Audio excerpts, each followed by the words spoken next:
وہ بجائے ہیں بالکل اعتراضات. خود میری اپنی نظروں سے لوگ گزرے ہیں، میں نے دیکھا ہے جن کو ہم مستند صوفی مانتے ہیں کہ وہ مزار کے اندر داخل ہونے سے پہلے جو دروازے پر لٹکی ہوئی زنجیر ہے دروازے کو بولٹ کرنے کے لیے، اس کو دروازے پر مارتے ہیں، کھٹکھٹاتے ہیں، دروازے پر نوک کر کے داخل ہوتے ہیں. یہ وہ بدعتیں ہیں جو ہندوازم سے آئی ہیں.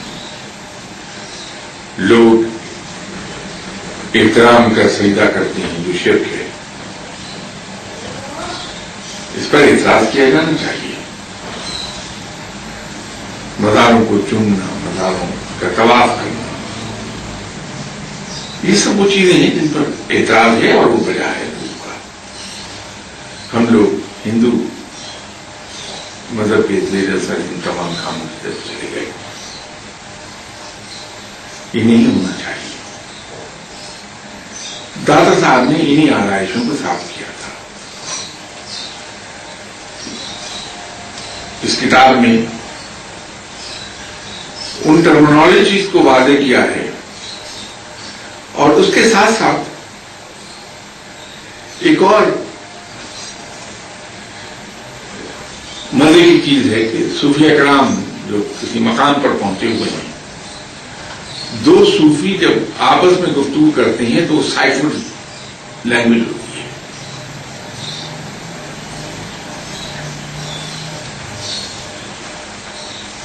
اس کو صوفی کے لیے ڈیسائفر کیا کہ وہ اس سائفر لینگویج کو سیکھ جائے. تو سائفرنگ اینڈ ڈیسائفرنگ اسی بک کے اندر موجود ہے.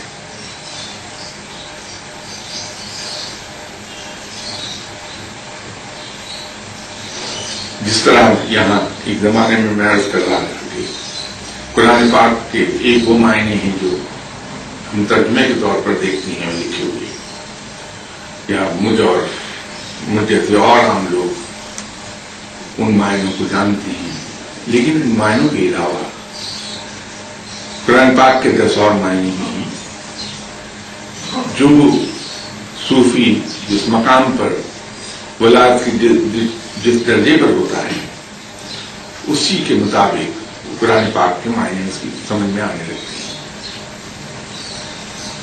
اسی طرح اس کتاب کے اندر بھی اس طرح کے معنی پوشیدہ ہیں کہ اس کو وہی صوفی سمجھے گا جو اس مقام پر فائز ہو چکا. اگر مجھ جیسے ایک عام آدمی اسے پڑھنا چاہے تو اس کی سمجھ میں اس کا معنی نہیں آتا، کوئی پتہ نہیں چلتا کہ اس کے معنی کیا ہے. لیکن داتا صاحب نے وہ سائفرڈ لینگویج بر صغیر کے اولیاء کرام میں رائج کرائی. تو داتا صاحب کی یہاں آمد کا اس تمام چیزوں کو ایکسپلین کرنے کا میرا مقصد یہ تھا کہ داتا صاحب کی اہمیت کو ہم صحیح سمجھ سکیں.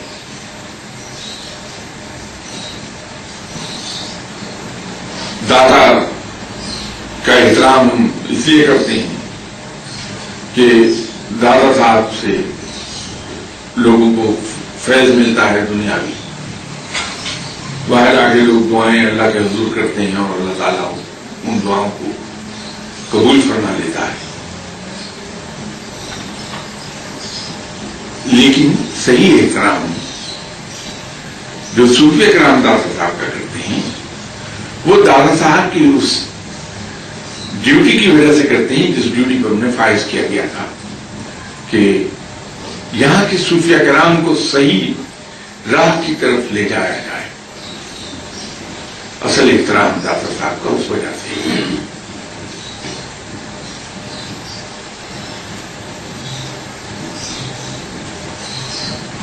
یہ جب دعا کی بات چلی ہے تو میں اگر کہ اس کا اس موضوع سے کوئی تعلق نہیں، لیکن میں ایک چیز عرض کرنا چاہتا ہوں آپ کی خدمت میں.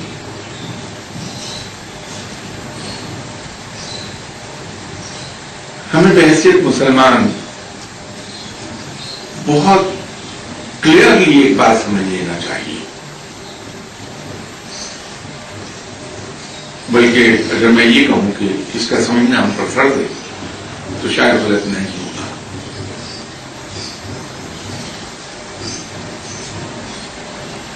رب تعالی صرف اور صرف ان لوگوں کو پسند کرتا ہے جو آمادہ بعمل رہتے ہیں، جو جدوجہد کرتے ہیں، ایفرٹ کرتے ہیں۔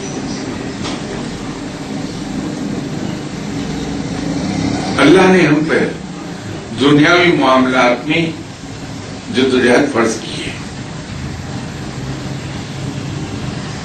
بدقسمتی ہماری یہ ہو گئی کہ ہم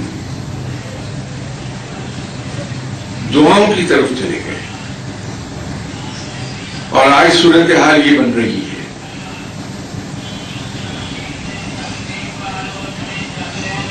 کہ یہاں تک ہم دعا کراتے ہیں۔ میں بغیر نام لیے عرض کر رہا ہوں کہ مجھ سے اسلام آباد میں ایک خاتون نے دعا کے دوران، ان کے ساتھ ان کے 5 بچے بھی تھے، اور مجھ سے انہوں نے کہا کہ شاہ صاحب میرے بچوں کے سر میں جوئیں پیدا ہو گئی، دعا کیجیے کہ یہ جوئیں مر جائیں۔ اب اگر ہم بے عملی کے اس مقام پر پہنچ جائیں تو پھر قانون فطرت کے ساتھ کے تحت جو لا آف نیچر کام کرتا ہے، ہمارے ساتھ وہی سلوک ہونا چاہیے جو آج دنیا میں ہو رہا ہے۔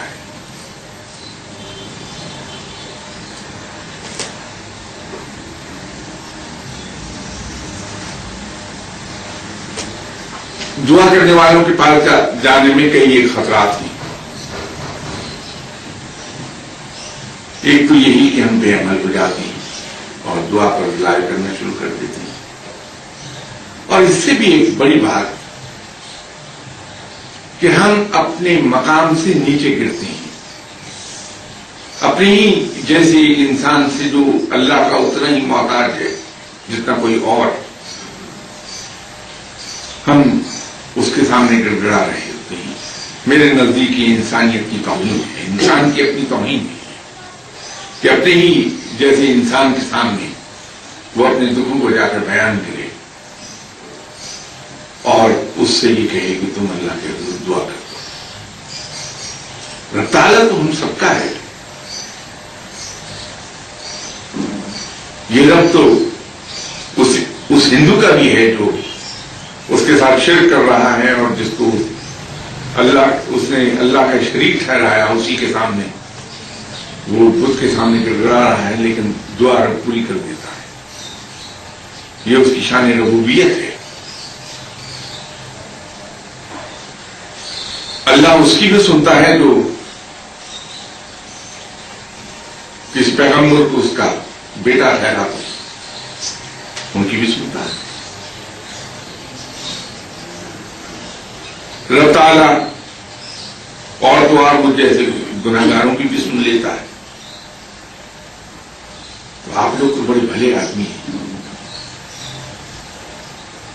براہ راست رب کے حضور کیوں نہ عرض کیا جائے کہ وہ ہماری مدد کرتے ہیں، اپنے جیسے انسان کے سامنے ہم کیوں گڑگڑا۔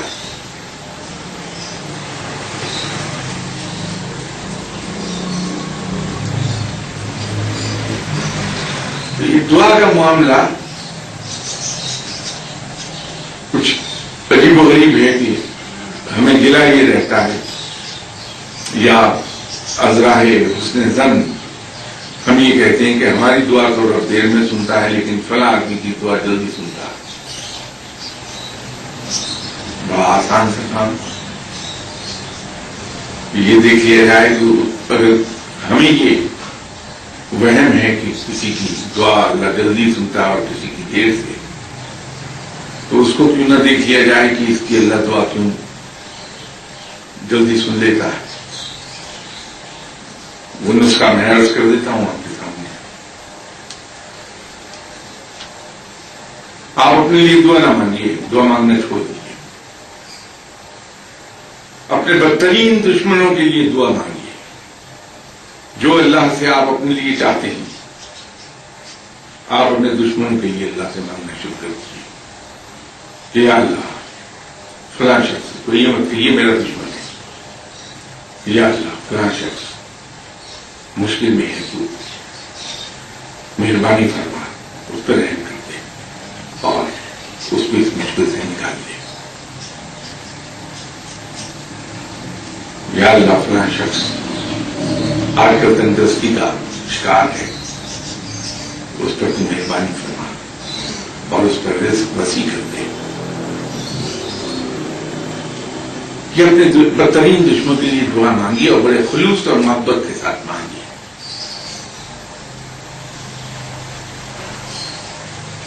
میں یہ تو نہیں جانتا کہ آپ کے دشمنوں کا بھلا ہو سکے گا یا نہیں ہو سکے گا، لیکن یہی بات میں پورے یقین سے آپ سے کہہ سکتا ہوں اللہ آپ کا بھلا کر دے گا. وہ جس شخص کے بارے میں آپ کو وہم ہے کہ اللہ اس کی بڑی جلدی سنتا ہے بات، وہاں ٹرک صرف اتنا ہے کہ وہ اپنے لیے دعا نہیں مانگ رہا بلکہ خلق خدا کے لیے دعا مانگ رہا ہے. وہ دوسروں کے لیے بغیر کسی لالچ اور بغیر کسی غرض کے دعا مانگ رہا ہے. تو چونکہ اس میں غرض اور لالچ شامل نہیں ہے اس لیے اس میں خلوص ہے. اس کا وہ اخلاص اس کو اس قابل کر دیتا ہے کہ رب تعالیٰ اس کی دعا جلدی سننے لگتا ہے.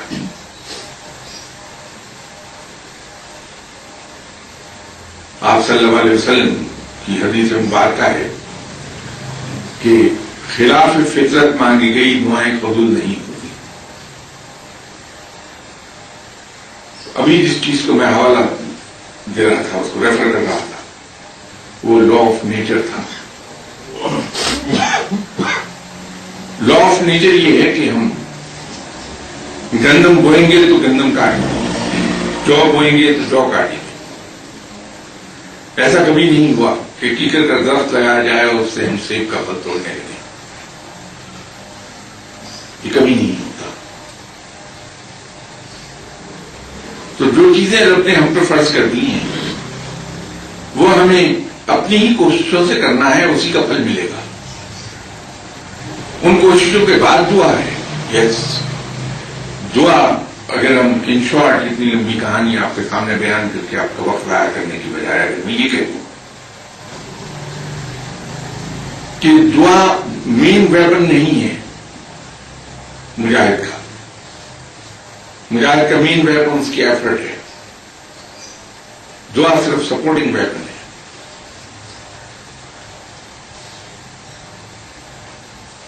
لیکن جب انسان یہ رویہ اپنا لے کہ جدوجہد جو ہم پر فرض کر دی گئی ہے ہم اسے بھلا دیں اور رلائے کریں دعاؤں پر، تو نظائر ایسے ہی برآمد ہوتی ہیں جو برآمد ہو رہے ہیں. تو ہمیں وہ لائن ڈرا کرنا ہوگی کہ کس جگہ جا کے انسان بے بس ہو جاتا ہے اور اس کی ایفرٹس کی حدود ختم ہو جاتی ہیں. ایک بڑا کلیئر کٹ لائن ڈرا کی ہے رب تعالیٰ نے کہ اللہ نے ہمیں جو ذہنی اور جسمانی صلاحیتیں عطا فرمائی ہیں، جو عقل دانش عطا فرمائی ہے، جو علم ہمیں عطا فرمایا ہے، ہم ان سے بھرپور طریقے سے کام لے کے پوری قوت کے ساتھ محنت کریں. اور جب ہم اپنی دانش میں پوری قوت سے محنت کر چکے ہوں تو وہاں آ کے ہمارا فرض ختم ہو گیا. اب اس کے آگے رب تعالیٰ کی رحمت کی حدود شروع ہو جائے گی. تو جب ہم مطمئن ہو جائیں کہ ہم نے بھرپور طریقے سے کوشش کر لی ہے تو اللہ کے حضور دعا کر دیں کہ یا باری تعالیٰ تو نے جو کچھ مجھے ذہنی اور جسمانی صلاحیتیں عطا فرمائی تھیں، جو تو نے مجھے عقل و دانش عطا فرمائی تھی، میں نے اپنے تئیں اپنی سمجھ کے مطابق ان سے بہترین کام لے کے جدوجہد کر لی. اس کا پھل دینا تیرے ذمہ ہے. تو